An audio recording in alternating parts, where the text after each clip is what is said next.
recently. Trade war worries igniting. Is the trade war back on? Trade war. Trade war, full-blown trade war. The weapons in a trade. Ladies and gentleman, आपने देखा होगा कि दुनिया में हर तरफ trade Wars चल रही हैं। अमेरिका टैरिफ्स लगा रहा है और दूसरी तरफ सेंट्रल बैंक तेजी से गोल्ड परचेज कर रहे हैं। इतना सोना पिछले 50 सालों में नहीं खरीदा गया जितना सोना पिछले 3 सालों में खरीदा गया। Gold rushes to a record high. That gold prices hit yet another record high. In the Indian markets, the gold prices hit an all-time high above. और दूसरी तरफ दुनिया की रिजर्व करेंसी डॉलर अपनी वैल्यू 10% लूज कर चुका है इसी साल में। आखिर दुनिया में ऐसा क्या होने वाला है? दुनिया का जो करंट फाइनेंशियल ऑर्डर है, ये जो डॉलर बेस्ड है, ये रिप्लेस होने जा रहा है और डी डॉलराइजेशन इसकी पहली वेव है। रशिया और चाइना जैसी बड़ी इकोनॉमीज अपनी 90% ट्रांजैक्शंस इस टाइम डॉलर से बाहर कर रही हैं। ब्रिक्स कंट्रीज अपनी करेंसी लॉन्च करने का प्लान कर रही हैं, लेकिन अभी भी दुनिया के 60% रिजर्व्स डॉलर में है। 80% ट्रांजैक्शंस डॉलर में हो रही हैं। डॉलर ने पिछले 80 साल से रूल किया है और इसी वजह से अमेरिका सुपर पावर है। तो अब ऐसा क्या होने जा रहा है जो डॉलर को चैलेंज कर रहा है, यानी कि अमेरिका की सुपर पावर स्टेटस को चैलेंज करने जा रहा है और इस बार अमेरिका के लिए उसे रोकना नामुमकिन होता जा रहा है। इसके लिए आपको समझना होगा कि आखिर डॉलर इतना स्ट्रांग हुआ कैसे, डॉलर को दुनिया ने रिजर्व करेंसी एक्सेप्ट कैसे किया। आपको इसके लिए ये वीडियो एंड तक देखनी होगी। जब आप ये वीडियो एंड तक देख लेंगे तो आपको फाइनेंस, जियोपॉलिटिक्स और इकोनॉमी की एक मास्टर क्लास मिलेगी। डॉलर को रिजर्व करेंसी बनाने के लिए अमेरिका को चाहिए था बहुत सारा गोल्ड। तो सवाल ये है, अमेरिका के पास इतना गोल्ड आया कहां से? इसको समझने के लिए आपको मेरे साथ चलना होगा 19th सेंचुरी में, जब अमेरिका में गोल्ड रश पहला स्टार्ट हुआ। अमेरिका की मुख्तलिफ स्टेट्स कोलोराडो, कैलिफोर्निया और नेवाडा में गोल्ड माइंस मिली और अमेरिका की अपनी इंटरनल गोल्ड सप्लाईज बिल्ड हो गई। और फिर 1900 में अमेरिका ने गोल्ड स्टैंडर्ड अडॉप्ट कर लिया, यानी कि हर डॉलर के पीछे गोल्ड होगा। इसी तरह डॉलर पे लोगों का ट्रस्ट बना और फिर आता है वर्ल्ड वॉर्स का era. Ob du glaubst, dass ich fleißig gewesen bin? World's most hated treaty, the Treaty of Versailles, thus starting World War II in 1939. The whole world is against Hitler and Hitlerism. The worst war in human history.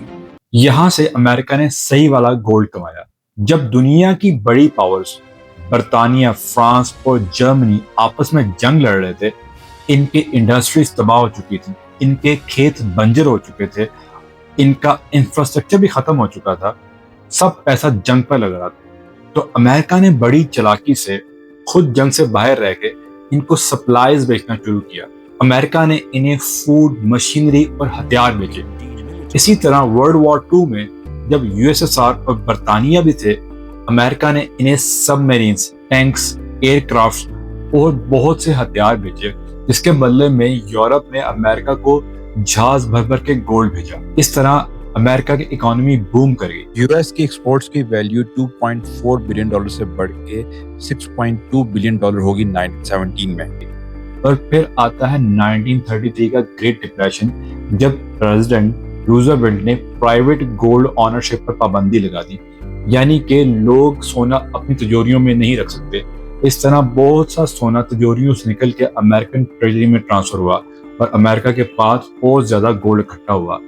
एक estimation के मुताबिक 1910 में America के पास था 2000 ton gold और 1944 तक America के पास 22,000 ton gold था।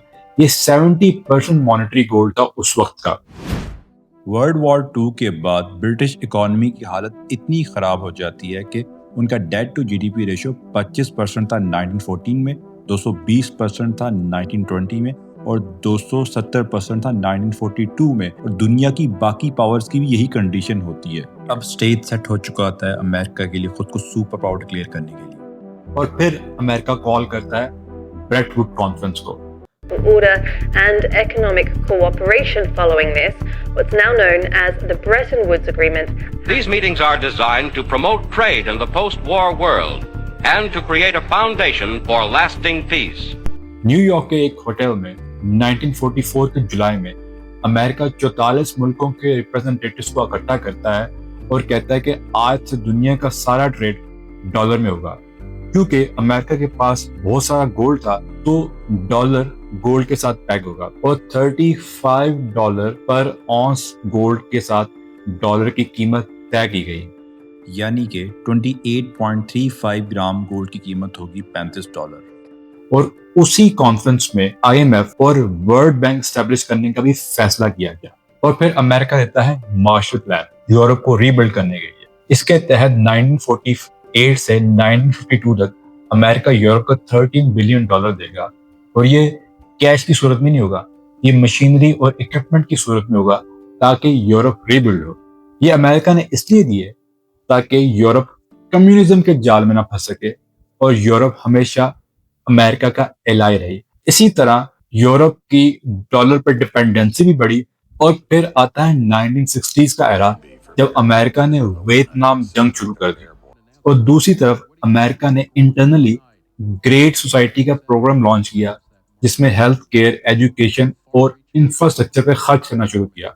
अब दो फ्रंट्स पे खर्च हो रहा है, एक तरफ जंग में, दूसरी तरफ इंटरनल प्रोग्राम्स में। तो अमेरिका ने मशीन चला दी, धड़ाधड़ डॉलर प्रिंट किए। इसी तरह डॉलर और गोल्ड का जो बैलेंस था वो डिस्टर्ब हो गया। फ्रांस और जर्मनी जैसे मुल्कों ने देखा कि अमेरिका धड़ाधड़ डॉलर प्रिंट किया जा रहा है तो उन्होंने अपने शिपमेंट भर के डॉलर भेजे ताकि उनको गोल्ड वापस दिया जाए। अमेरिका कुछ वक्त तक तो गोल्ड वापस करता रहा, फिर अमेरिका ने देखा कि उसके खजाने खाली हो रहे हैं और फिर आता है 1971 जब अमेरिकन प्रेसिडेंट निक्सन टीवी पर आकर कहते हैं कि आज से हम आपको डॉलर के बदले गोल्ड नहीं देंगे।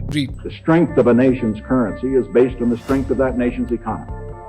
And the American economy is by far the strongest in the world. Accordingly, I have directed the Secretary of the Treasury to take the action necessary to defend the dollar against the speculators.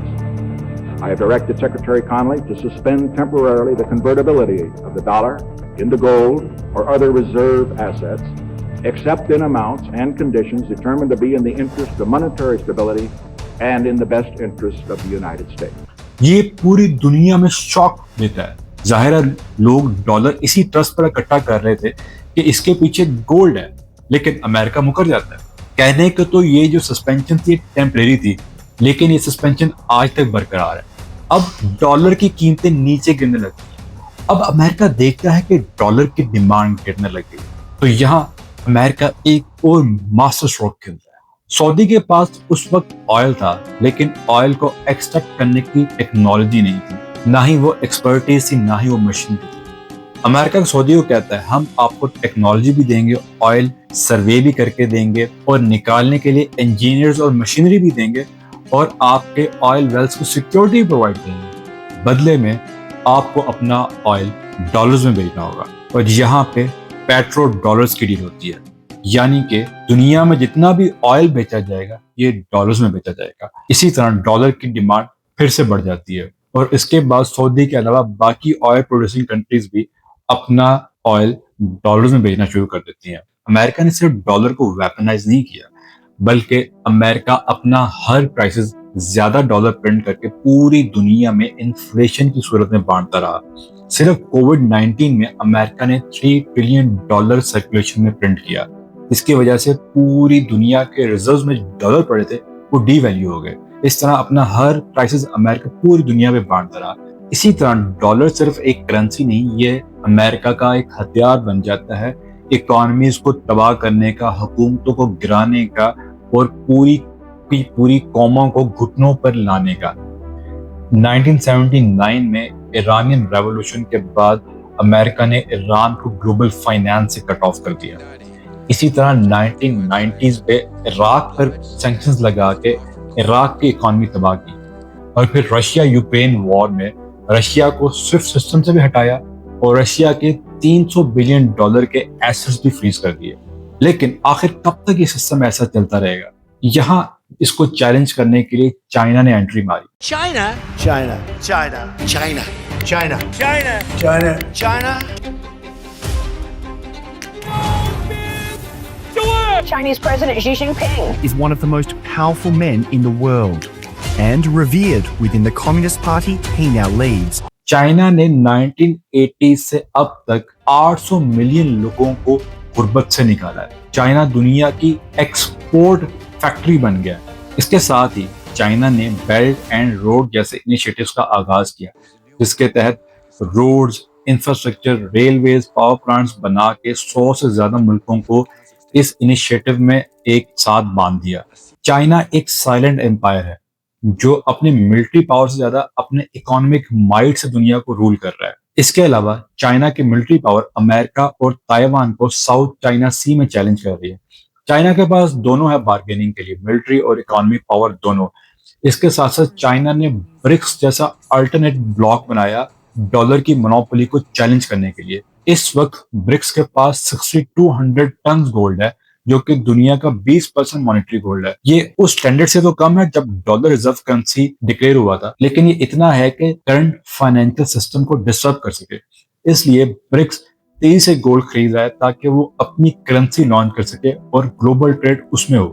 दोस्तों, dollar की कहानी एक empire की कहानी है जिसकी base पर America ने पूरी दुनिया पर रूल किया, लेकिन हर एम्पायर का खात्मा होता है। इसी तरह इस ऑर्डर में भी हमें क्रैक्स नजर आना शुरू हो गए हैं। एक बात तो क्लियर है, कोई भी फाइनेंशियल ऑर्डर ना ही रातों रात बनता है ना ही रातों रात गिरता है, चाहे ब्रिटिश पाउंड हो या डच गाइलर हो। इसी तरह डॉलर की डेथ भी एक सडन इवेंट नहीं होगा, बल्कि ये एक स्लो और साइलेंट डिक्लाइन होगा, जिसमें हर नया ट्रेड एग्रीमेंट, हर नई डील यूएस का इन्फ्लुएंस आहिस्ता आहिस्ता खत्म कर देगी। अब देखना ये होगा जो आने वाला फाइनेंशियल ऑर्डर है ये यूनिपोलर होगा जैसे अमेरिका ने पिछले 80 सालों से मेंटेन किया, या मल्टीपोलर होगा जिसमें मुख्तलिफ मुल्क मिलकर रूल करेंगे। जो भी होगा हम इस हिस्ट्री को लाइव देख रहे होंगे। Thank you for watching.